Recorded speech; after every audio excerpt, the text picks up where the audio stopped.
राष्ट्र के हित में शिक्षा, शिक्षा के हित में शिक्षक और शिक्षक के हित में समाज, इस त्रिसूत्री को आधार बनाकर पूर्व प्राथमिक से विश्वविद्यालय तक देशव्यापी 12 लाख शिक्षकों का संगठन अखिल भारतीय राष्ट्रीय शैक्षिक महासंघ देश में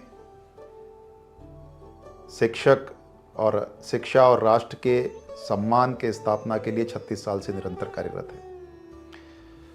महासंघ प्रतिवर्ष किसी सामाजिक, शैक्षिक, सांस्कृतिक या सामयिक विषय को आधार बनाकर एक कैलेंडर प्रकाशित करता है। इस वर्ष के कैलेंडर का शीर्षक ध्येय मंत्रों में झलकता स्वत्व भारत का, इस विषय को केंद्र बनाकर प्रस्तुत है। स्वाधीनता समर के सूत्रधारों के मन में स्वतंत्र भारत की जो संकल्पना रही, वो ऐसे भारत की थी जिसका समग्र तंत्र स्व आधारित हो, स्व प्रेरित हो। और इसी के अनुरूप स्वतंत्रता संघर्ष के समय और स्वतंत्रता संघर्ष के बाद जो संस्थाएं, जो उपक्रम, जो विभाग भारत में स्थापित हुए, उनके ध्येय वाक्य, उनके ध्येय मंत्र, उनके लोगो, उनके एम्बलम, उनके प्रतीक चिन्ह जिस मूल विचार से प्रेरित थे भारत के, हमारे समाज जीवन के विविध क्षेत्र, चाहे वो शिक्षा हो, न्याय हो, चिकित्सा हो, प्रशासन हो, सुरक्षा हो, ये सब किस आधार पर चलने चाहिए।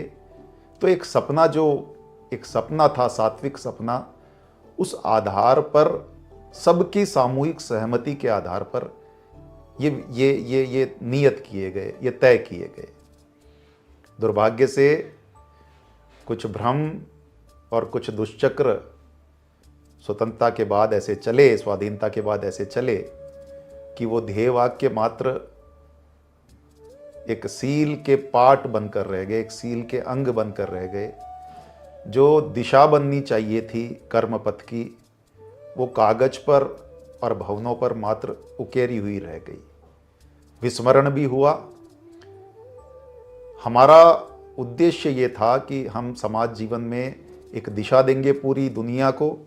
भारत जिस आधार पर विश्व गुरु रहा, भारत जिस आधार पर सोने की चिड़िया रहा, भारत ने जिस आधार पर पूरी दुनिया को दिशा दिखाई, उस स्वयं के आधार पर भारत के संस्थान खड़े होंगे और दुनिया को प्रेरणा देंगे। लेकिन दुर्भाग्य से औपनिवेशिक मानसिकता हम पर हावी रही और इनका विस्मरण हुआ है।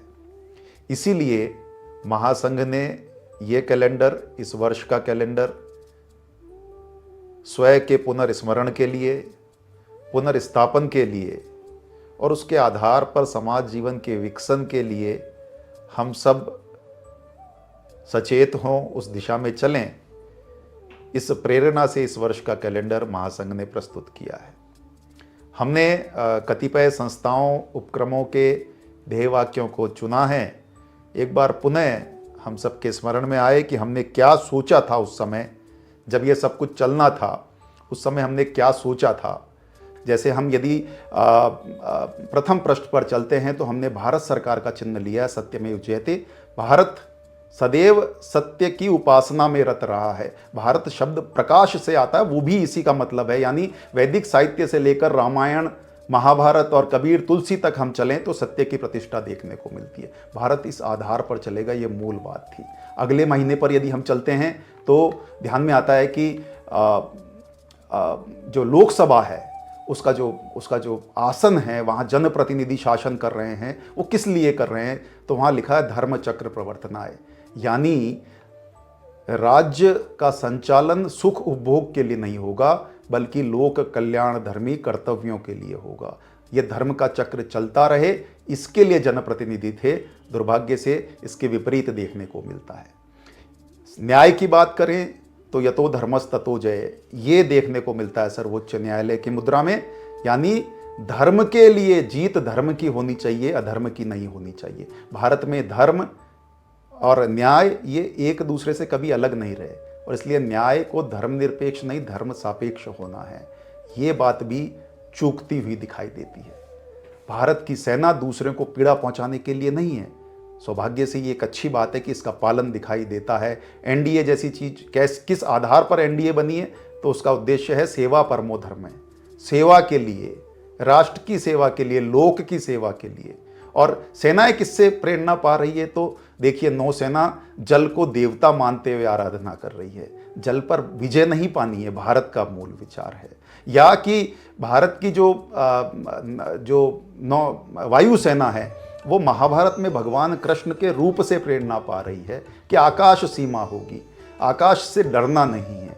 इन प्रेरणाओं पर भारत की सेनाएं विकसित, सौभाग्य से वो काम भी कर रही है। चिकित्सा के क्षेत्र में एम्स जैसी संस्थाएं, आईसीएमआर जैसी संस्थाएं या आयुर्वेद विभाग जैसी संस्थाएं, उन्होंने ध्येय वाक्य किसको अपनाया और हम कहाँ चल रहे हैं? सर्वे संतु निरामया जैसे, शरीरम माध्यम खलु धर्म साधनम जैसे, प्रयोग धर्मी आईसीएमआर जिस विचार को लेकर चलता है कि परीक्षण कर करके, परीक्षा करके, प्रयोग करके, वैज्ञानिक दृष्टि के आधार पर, ये चरक संहिता से आता है। भारत हमेशा इस विचार को जीता रहा है। चिकित्सा को कभी व्यवसाय नहीं माना, सबके सुख की कामना। मानवाधिकार को लेकर पश्चिम की एक संकल्पना है, लेकिन भारत का मानवाधिकार आयोग अपने लोगों में लिखता है सर्वे भवन्तु सुखिनः, सबके सुख के लिए। जब आप ये काम करते हैं कि सबके सुख के लिए अपने कर्तव्य जब सब करते हैं, तो अधिकार स्वतः संरक्षित हो जाते हैं। और इसलिए सर्व मंगल की कामना है, संघर्ष नहीं है। ये जो पश्चिम की एकांगी संकल्पना है, उसके विपरीत हमको भारत का विचार देखने को मिलता है। शिक्षा के लिए बात करें तो एनसीईआरटी और यूजीसी जैसी संस्थाओं ने विद्या का जो परम लक्ष्य है, विमुक्ति, अमृत रूपी आत्म साक्षात्कार, ये कहा है। केवल रोजगार सृजन नहीं होगा। हमने, भारत ने विद्या का जो मूल तत्व बताया, उसको लेते हुए भारत की संस्थाओं ने अपने उद्देश्य बनाए। नई शिक्षा नीति सौभाग्य से आई है, उस तरफ वापिस ध्यान गया है, लेकिन हम भटके हैं। और गुरु, यानी आप ये देखिए कि शिक्षक कैसा होगा, तो भारत में शिक्षक और गुरु एक परंपरा है, उसको मानते हुए शिक्षक चले, तो अध्यापक परिषद में उसको शिक्षक कैसा होना चाहिए, हमको एक बार फिर ध्यान करने का विषय है। भारत की गुप्तचर संस्थाएं भी देश किसी को तोड़ने के लिए, कहीं पर आतंकवादी गतिविधियां करने के लिए नहीं होंगी। तो रॉ और आईबी जैसी संस्थाओं ने धर्मो रक्षति रक्षित है, धर्म की रक्षा के लिए, यानी लोक मंगल के जितने भी कार्य हैं, इसलिए कोई अवैधानिक गतिविधि होगी, कोई अराष्ट्रीय गतिविधि होगी, कोई अनैतिक गतिविधि होगी, तो आईबी अहर्निशम जागृतम, लगातार जागृत रहते हुए धर्म की रक्षा के लिए काम करेंगे। इतना बड़ा उदाहरण दिखाई देता है। दूसरा, यदि हम देखें, आज जो सांस्कृतिक प्रदूषण की बात होती है, उसके बीच में आकाशवाणी और दूरदर्शन जैसे हमारी संस्थाओं के ध्येय वाक्य क्या थे? क्या दिखाना चाहिए लोकरंजन के लिए, कला के लिए, मनोरंजन के लिए, सूचना संप्रेषण के लिए?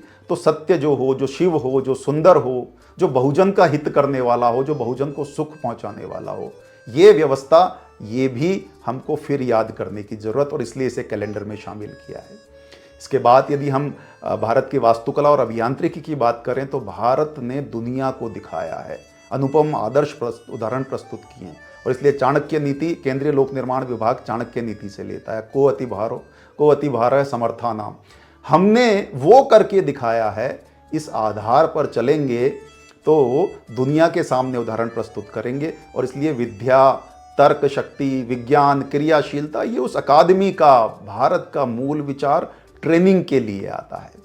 यदि हम बात करें हमारे मौसम, पर्यावरण और इसको लेकर भारत की दृष्टि की, तो भारत ने पंच महाभूतों से एक प्रायोगिक रिश्ता रखा, सैद्धांतिक रिश्ता नहीं रखा। और इसलिए मौसम विभाग हो, जल आयोग हो, ये सब जल के साथ, जंगल के साथ, वायु के साथ, सूर्य के साथ क्या रिश्ता है, ये बताता है। और हमारी वैज्ञानिक दृष्टि बताता है कि वर्षा कैसे होती है, वर्षा आदित्य से होती है, उस समय से ये ज्ञात होता है। इस तरह की बातें, यानी आज जब हम भौतिकवादी युग में पहुंचे हैं, तो वहाँ रिश्ता ध्यान आता है पंच महाभूतों के साथ। ये प्रेरणाएं उन लोगों में दिखाई देती हैं। आईएएस और आईपीएस की ट्रेनिंग एकेडमीज कैसी होंगी? हमारा शासन प्रशासन, आज भी बार बार चर्चा होती है कि वो औपनिवेशिक मानसिकता से ग्रस्त है। वहाँ पर आईएएस की ट्रेनिंग एकेडमी मसूरी में अपना ध्येय वाक्य रखती है, शीलम परम भूषणम, यानी चरित्र, बुद्धि से ज़्यादा बड़ा चरित्र है। और पुलिस एकेडमी कहती है सत्यम सेवा सुरक्षणम, सत्य के आधार पर सेवा करते हुए सुरक्षा करेंगे, चरित्र के आधार पर प्रशासन चलाएंगे। ये इन सब चीज़ों से कहीं ना कहीं पर हम दुर्लक्ष्य हुए हैं। एक बार इस पूरे स्वयं को, भारत के स्वयं को हम स्मरण कर सकें, उसके स्थान पर भारत की व्यवस्था की पुनर्स्थापना के लिए प्रवृत्त हो सकें, इस दिशा में एक छोटी सी आहुति एक यज्ञ में महासंघ ने इस कैलेंडर के रूप में डालने का प्रयास किया है। ये कैलेंडर आप सबके समक्ष प्रस्तुत है।